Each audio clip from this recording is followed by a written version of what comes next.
गेल्या महिन्याभरापासून शिक्षक मतदारसंघाची मोठी चुरस निर्माण झाली आहे आणि ज्या पद्धतीने उबाटाचे उपनेते शुभांगी पाटील आपल्या बरोबर आहात यांनी देखील तिकीटचं इच्छा व्यक्त केली होती। उद्धव ठाकरेंच्या भेटीनंतर त्यांनी पक्षाची साथ देण्याचा निर्णय घेतला आणि त्या पार्श्वभूमीवर आज कुठेतरी पुन्हा ते आपण प्रचाराच्या मतदान दरम्यान त्यांची आपण बातचीत करूयात।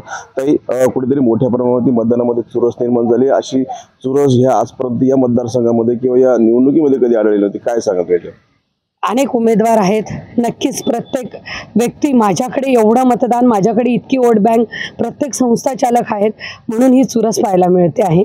पण मतदान हे शिक्षक आहेत, मतदार तर शिक्षक नक्कीच त्यांचा प्रतिनिधी सतसत विवेक बुद्धीने निवडून देतील याची मला खात्री आहे। ज्या पद्धतीने महाविकास आघाडीच्या उमेदवाराच्या बाबतीत अनेक प्रकार दिसून आले, अनेकांनी साथ सोडलीचे प्रकार दिसून आले। नाशिक विभागामध्ये देखील अनेक नेते होते की दुसऱ्या पक्षाच्या दुसऱ्या युतीच्या लोकांबरोबर त्यांच्या गाठीभेटी झाल्या, वेगळी चुरस निर्माण झाली। मी या बाबतीत आपलं वरिष्ठांचं काही बोलणं झालं कारण कशी चर्चा आणि कशी चुरस या बाबतीत दिसून येते मला? नाही, सगळे महाविकास आघाडीचे आदरणीय शरदचंद्रजी पवार साहेबांनी दिलेल्या आदेशाचं पालन करत आहेत। आदरणीय थोरात साहेब असतील, नाना पटोले साहेब असतील, आमचे आदरणीय पक्षप्रमुख आदरणीय उद्धव साहेब असतील, यांच्या आदेशाने महाविकास आघाडी एकसंध असून आमच्या उमेदवाराचा प्रचार करत आहेत आणि नक्कीच त्यांना विजयाकडे घेऊन जात आहे। नाशिक विभागामध्ये शिक्षकांनी कुठेतरी नथ घेणं, ड्रेस घेणं आणि कशा पद्धतीने काल देखील मोठ्या प्रमाणावरती काही एका उमेदवाराकडनं वाटपांचं प्रकार पैसे घेताना पथकाला आढळून आलेत, गुन्हे देखील दाखल झालेत। माझं तर म्हणणं आहे की शिक्षक हा पवित्र पेशा आहे आणि ह्या शिक्षकांना प्रलोभन देण्याचं धाडस येतं तरी नेमकं कुठून?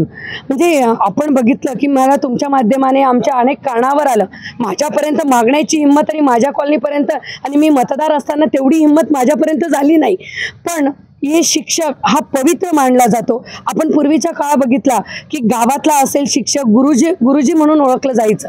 काहीही असलं गावातला कुठलाही समस्या आली तर गुरुजीला विचारलं जायचं की याच्यातून मी कसा मार्ग काढू, आणि आज त्याच गुरुजीला विकत घेण्याचं काम इथे होत असेल तर अगदी निषेधार्थ ही गोष्ट आहे। ज्या पद्धतीने लोकसभेमध्ये मोठी चुरस निर्माण झाली त्याच पार्श्वभूमीवर लोकसभेची पुढची निवडणूक मुलीच्याकडे बघितलं जातं आणि त्या पार्श्वभूमीवरती ह्या निवडणुकीत चुरस झाली, आपल्याला विजयाबद्दल काय वाटतं? नक्कीच विजय हा महाविकास आघाडीचा असेल। आदरणीय पक्षप्रमुखांनी नक्कीच त्या पद्धतीने पावलं उचललेले आहेत। आमचे जे उमेदवार आहेत त्यांनी त्या पद्धतीने पावलं उचललेले आहेत। आमचे आदरणीय संजय राऊत साहेब हे सुद्धा नाशिकला गेल्या 4-5 दिवसापासून आहेत की नक्कीच आमचा विजय नक्की असेल। नक्कीच महाविकास आघाडीकडनं उपनेत्या शुभांगी पाटील यांचं देखील म्हणणं आहे की आमचा विजय निश्चित आहे। मनोहर शेवाळे, टी9 मराठी, धुळे।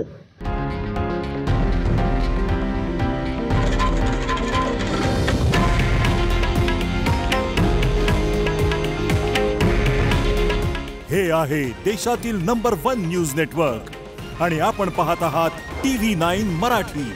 काळजी तुमची, हित महाराष्ट्राचं।